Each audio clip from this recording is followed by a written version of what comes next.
Class 3 page number 131। চারটা সূত্র আমি লিখে দিছি। ভাজ্য সমান ভাজক গুণিতক ভাগফল যুক্ত ভাগশেষ। ভাজক সমান ভাজ্য বিযুক্ত ভাগশেষ ভাজিত ভাগফল।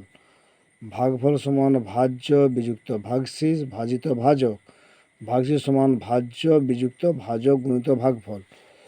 আমি এটা করে দিচ্ছি। ভাজ্য যে কীভাবে ভাজ্য আসবে, 5 গুণিত 6 প্লাস 3 সমান 33।